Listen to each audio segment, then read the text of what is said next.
Na República Velha, que vai de 1880 a 1930, há um crescimento, vamos dizer, industrial. Só que essa indústria enfrenta um problema, que é o Estado pratica o liberalismo econômico.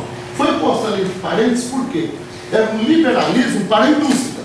Ela tinha que concorrer com as mercadorias estrangeiras, mas ela beneficiava a agricultura.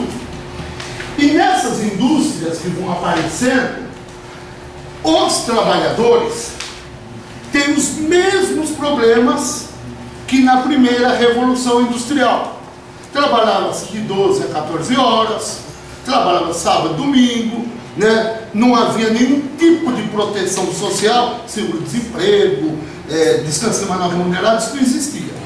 E a partir daí começam a aparecer, vamos dizer assim, as associações de resistências, que a gente chamaria de sindicatos hoje.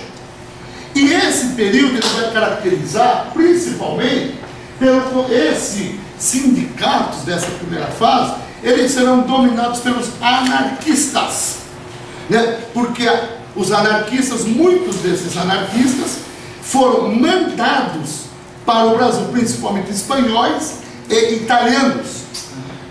Parênteses, porque aí eu falaria o seguinte: você está tendo um movimento anarquista forte na Europa, muitos deles são presos, não só anarquistas, mas socialistas, sociais-democratas, comunistas nesse período. Os governos prendiam esse pessoal na Europa por agitação e obrigavam esse pessoal a vir para o Brasil. Ou você quer ir para o Brasil? Não. Então vai morrer mofando na cadeia. E botava o cara no navio, ele vinha para cá, e muitos desses vão para as cidades. Tá? Aí que ocorre. Então você começa essas associações e os anarquistas começam a fundar os sindicatos e a promover greves, né, paralisações, exigindo que as 8 horas de trabalho, férias, um salário mínimo, né, que era, e como as mesmas lutas que se travavam na Europa, os anarquistas faziam aqui. Qual é o grande problema dos anarquistas? Perguntas que a gente encara. Para os anarquistas, eles eram contrários à fundação de um partido político. Eles achavam que o trabalhador, a união dos trabalhadores era para lutar pelas melhorias das condições de vida, contra o capitalismo, mas não participar da vida política. É tanto que a gente sabe que os anarquistas nunca fundaram um partido político. Eles chegaram no máximo ao anarco-sindicalismo, e ao sindicalismo também, que ele disse que o sindicato era a união dos trabalhadores de uma fábrica, né, de um ramo da fábrica, que lutavam por interesses comuns. E os anarquistas, detalhe, são eles que vão introduzir no Brasil a imprensa operária. E nesse período, como uma grande parte da categoria dos trabalhadores brasileiros eram estrangeiros, o que se fazia? Vou publicar o jornal. Por exemplo, no setor da alimentação era predominante o italiano. Então, deste lado era escrito em italiano, deste lado era escrito em português. Né? O setor de chapelaria, de chapéus, era, quando a maioria dos trabalhadores eram espanhóis. Deste lado em português, deste lado em espanhol. Então eram jornais, vamos dizer assim, bilíngues, na medida que havia um predomínio desses trabalhadores estrangeiros. E eles promoviam, né, os encontros dos trabalhadores e promoviam cada vez mais, não através do quê? Teatros, né, sempre um tema ligado ao mundo operário, teatros. São os anarquistas que vão introduzir o ensino noturno no Brasil, as escolas operárias e noturnas. Por quê? A maioria dos trabalhadores eram analfabetos. Então eles falavam o quê? Como que nós vamos negociar com o patrão se nós somos analfabetos? O sujeito pega lá um papel que fala: não posso te dar aumento por causa disso. Você não sabe nem o que você vai fazer. Então eles incentivam o trabalhador a estudar. E são eles que vão formar as escolas noturnas. E tem mais, são eles que criam as escolas para os filhos dos operários. Porque que eles dizem? O menino operário, filho do Maurício, vai para a escola burguesa, o Mauricinho vai pegar costumes burgueses, e o pai é operário. Então tem que estudar onde? Na escola operária. Então eles fundaram várias escolas operárias, notadamente em São Paulo, né? Que eles vão ter. E promoviam também piquenique, como foi dito aqui no uma coisa lúdica, né? Piquenique, onde entre um gole de vinho e um pedaço de bolo, discutia-se política. Mais ou menos como aqui, ó, entre um intervalo e outro, a gente come lá uma frutinha e discute, né? E vai aprendendo também, tá certo? Então aí vamos aprendendo. Correto? Aí vem, né? E o que faz o governo, gente? Vendo tudo isso daí, criou a lei Adolfo Gordo. O que é a lei Adolfo Gordo? O estrangeiro não pode participar da vida política no Brasil. Traduzido, né? A maioria dos trabalhadores e dirigentes sindicais eram anarquistas e eram estrangeiros. O governo expulsou muitas lideranças sindicais exatamente por causa disso.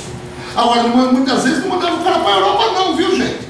Pegava o sujeito, porque na divisa lá com o Uruguai, e dava um pontapé na bunda dele. Falava, se você voltar, porque lá no Uruguai é divisa, né? Na Argentina e veio para frente.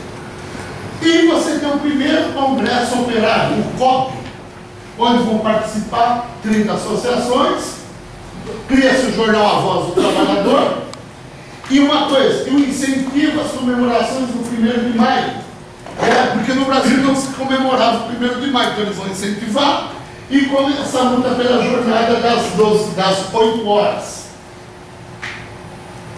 Aí também a gente pararia, explicaria por que você tem que trabalhar 8 horas. Quem é que fez essa discussão? 8 de trabalho, 8 de descanso, né? São 8.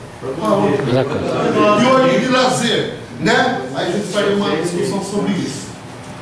Aí, em 1912, o governo, querendo fazer frente ao avanço operário, né, via anarquista, convoca o seu congresso, o Congresso Amarelo, novembro de 1912, que foi convocado pelo presidente Hermes da Fonseca, chamado Sindicalismo Amarelo. Por que parte do congresso?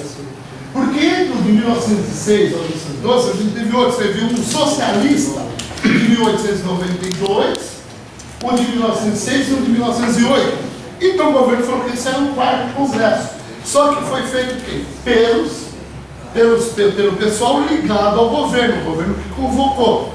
Então, o Sindicalismo Amarelo. Em 13, segundo Congresso do Pobre, que aí, se você perceber, em 1913, nós estamos o quê? Nas vésperas da Primeira Guerra Mundial. E você tem aquela possibilidade do Brasil entrar na guerra. Então, qual a decisão desse Congresso? Uma das principais. Que se o Brasil entrasse na guerra, o operariado entraria em greve geral contra a guerra. Na medida que os anarquistas, né, eram contrários à guerra, né, lutavam pela paz, assim como nós também. Tá? 17, a greve geral em São Paulo. Resumindo, essa greve geral era pela melhoria dos salários.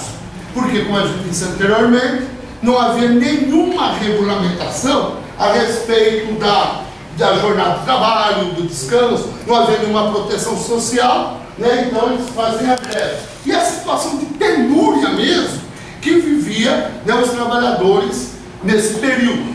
Tá? E tem uma outra coisa importante, gente. O que acontece em 1917? Em 17 acontece a greve da Revolução Russa, que vai influenciar o mundo inteiro. Agora, as notícias do Brasil chegam, as notícias da Revolução Russa chegam diariamente, só que notícias falsas. Porque, olha aqui um detalhe, quem é que mandava as notícias?